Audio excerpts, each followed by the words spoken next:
इंतहाई कॉमन और बहुत बॉदरिंग भी है और हेल्थ के इश्यूज में एक बड़ा इशू है। शुगर का मर्ज जो है वो रैम्पेंट है हमारी सोसाइटी में। अब स्किन खुश्क हो जाती है, ड्राई हो जाती है। Some time this start itching, खारिश हो महसूस करता है पेशेंट। और अक्सर इस चीज़ के लिए वो पेशेंट आएगा जब आप उसको इचिंग होगी।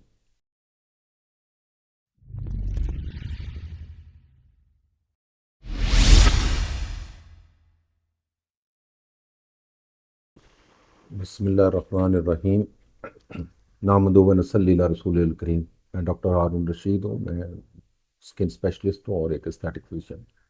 आज का टॉपिक इंतहाई कॉमन और बहुत बॉदरिंग भी है और हेल्थ के इश्यूज में एक बड़ा इशू है।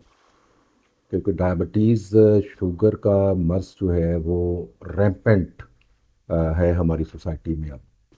और इसकी मुख्तलिफ रीजंस हैं। हमारा कल्चर है, डाइटरी हैबिट्स हैं, सेडेंट्री हैबिट्स हैं, हमारा रूटीन की लाइफ है, स्ट्रेसेस हैं। इसमें आज हमने जो डिस्कस करना है वो स्किन के हवाले से है कि स्किन में क्या क्या चेंजेस आ जाती हैं शुगर के मरीजों में।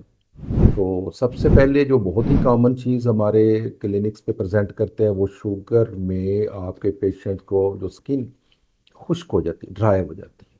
सम टाइम दिस स्टार्ट इचिंग, खारिश हो महसूस करता है पेशेंट। और अक्सर इस चीज़ के लिए वो पेशेंट आएगा जब आप उसको इचिंग होगी। तो इसमें ड्राइनेस की जो रीज़न है बेसिकली वो ब्लड के अंदर हाई ग्लूकोज लेवल होते हैं, जो कि पानी को स्किन से सक कर लेते हैं, चूस लेते हैं, तो स्किन ड्राई हो जाती है। और जब ज़्यादा ड्राई होगी तो इचिंग होगी। और विद एडवांसिंग एज भी ऑब्वियसली एक इचिंग और स्किन की ड्राइनेस उसका मामलात आते हैं, क्योंकि स्किन का बैरियर जो है विद द एनवायरनमेंट वो ऑक्सीडेंट रेडिकल से डैमेज होता चला जा रहा है और एनवायरनमेंट से भी, पोल्यूशन से भी डैमेज होता है। और सोप्स हैं और इस तरह की चीज़ें। तो जब इसका ये डैमेज बढ़ता चला जाता है तो इसकी ड्राइनेस जो है वो बढ़ती चली जाएगी। एक तो ये चीज़ है जी। और इसके लिए हमें पेशेंट को हॉट बाथ से मना कर देना चाहिए कि वो बहुत ज़्यादा गर्म पानी के साथ ना नहाए।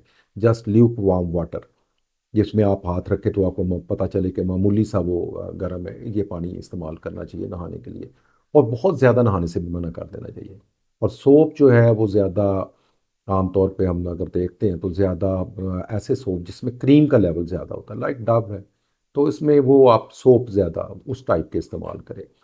ये रेगुलर दूसरे सोप्स जिनकी बेस डिफरेंट होती है वो यूज़ ना करें। तो नंबर टू इसमें एक चीज़ आ जाती है सक्लेरोसिस, स्किन का सक्लेरोसिस।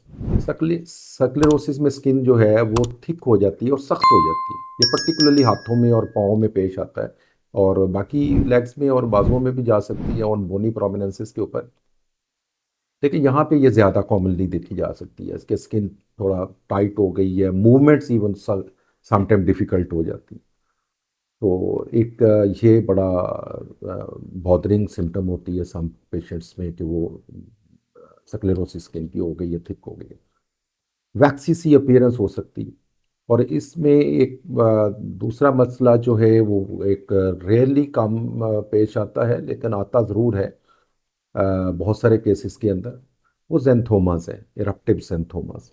तो ये जेंथोमास बेसिकली हाथों पाँव पे हो सकते हैं, लेकिन उसके बाद बॉडी में किसी जगह पे भी हो सकते हैं। वो फैट की छोटी छोटी कलेक्शंस होती हैं और सम टाइम दे आर इची।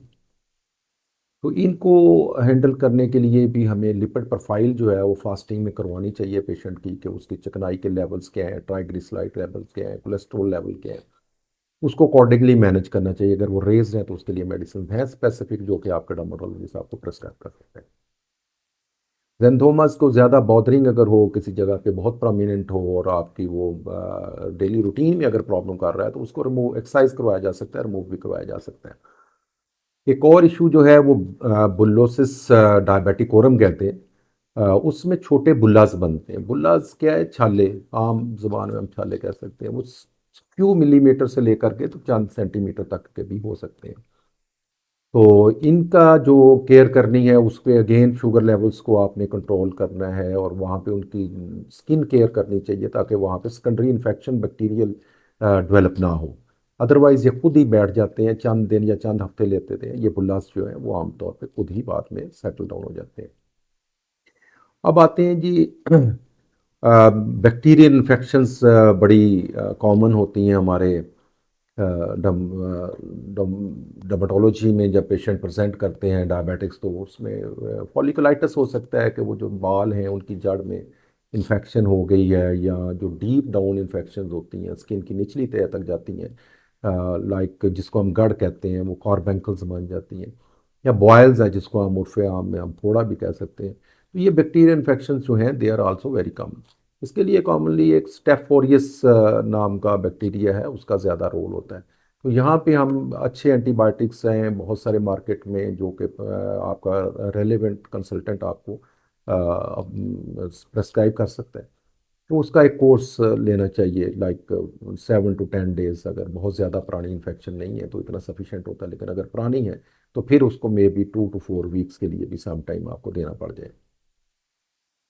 तो एक बैक्टीरियल इन्फेक्शन है। सेकेंडली आपका फंगल इन्फेक्शन है। ये चूँकि लो इम्यूनिटी लेवल्स इनके डायबिटिक्स में ग्रेजुअली कम होते जाते हैं, तो वहाँ से मुख्तलिफ किस्म की फंगल इन्फेक्शन, जिसको हम धतरियाँ भी कहते हैं पंजाबी में, तो वो बॉडी के ऊपर डेवलप होना शुरू हो सकती हैं। वो किसी भी बॉडी एरिया में, पर्टिकुलरली ऐसे एरिया जो आपस में फोल्डेड होते हैं, क्योंकि वहाँ पे टेम्परेचर रेज्ड होता है और वहाँ पे मॉइस्चर भी होता है, तो उस जगह पे फंगस जो है वो ग्रो कर सकती है।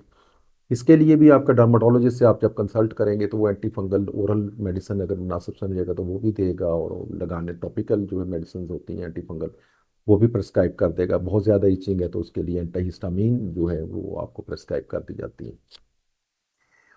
अब एक पिगमेंट्री चेंजेस आ जाती हैं कि जब भी आप देखेंगे कि अगर पर्टिकुलरली डायबिटीज़ टाइप 2 में जो बड़े लोगों में होती है अब 35, तो उनमें अगर वो मोटे लोग हैं तो उनमें गर्दन ब्लैक हो जाएगी, या एक्सिला ब्लैक हो जाएगा, ये इंटीमेट पार्ट्स के ऊपर ब्लैकनिंग आ जाती है। तो वहाँ पे वो थोड़ी सी स्किन आपको फ्लफी लगेगी और फरी लगती है, और वहाँ पे वो ब्लैक हो जाती है। तो फिर वहाँ पे स्किन के मल्टीप्लाइकेशन का जो प्रोसेस है वो भी थोड़ा तेज़ हो जाता है, जिससे वो वेलवेटी सी और अपीयरेंस बन जाती है। और दूसरे नंबर पे ये है कि वहाँ पे पिगमेंटेशन डेवलप हो जाती है। ये इंसुलिन रेजिस्टेंस का नतीजा है, और इसको एक्ैंथोसिस निग्रिकन्स कहते हैं। आप मेरी प्लेलिस्ट में इसके बारे में डिटेल वीडियोस दो पड़ी हुई हैं, आप वहाँ से इनको देख सकते हैं। तो इसका जो ट्रीटमेंट है वो भी ऑब्वियसली हमें एक तो वेट को रिड्यूस करवाना होगा, सेकेंडली इसका टाइट कंट्रोल अचीव करना होगा आपको डायबिटीज़ के शुगर लेवल्स को। तो ये ग्रेजुअली जो है वो डिसअपेयर हो सकती हैं।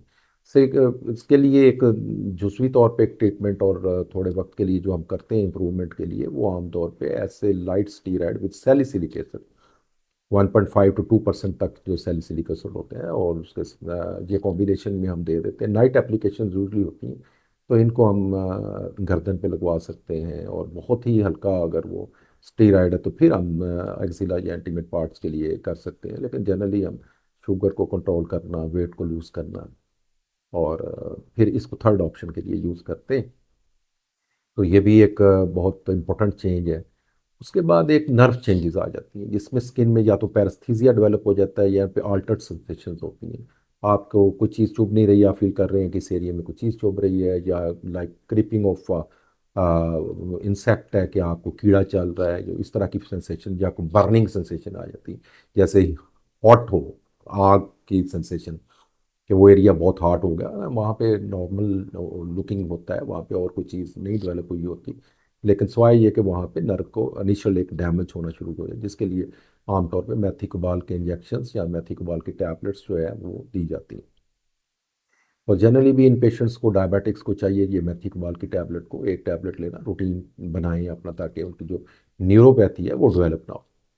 और ये खतरनाक अलामत होती है कि न्यूरोपैथी स्टार्ट हो जाए, क्योंकि नर्व्स जो हैं वो माइक्रो वेसल्स, जो माइक्रो वेस्कुलेचर जो नर्व्स को सप्लाई करता है, उसके वो न्यूट्रिशन सप्लाई करता है, तो वो वेसल्स जो है वो बेसिकली अक्लूड हो जाती है, वो बंद हो, ब्लॉकेज आ जाता है उनमें, तो नर्व डैमेज होना शुरू हो जाता है।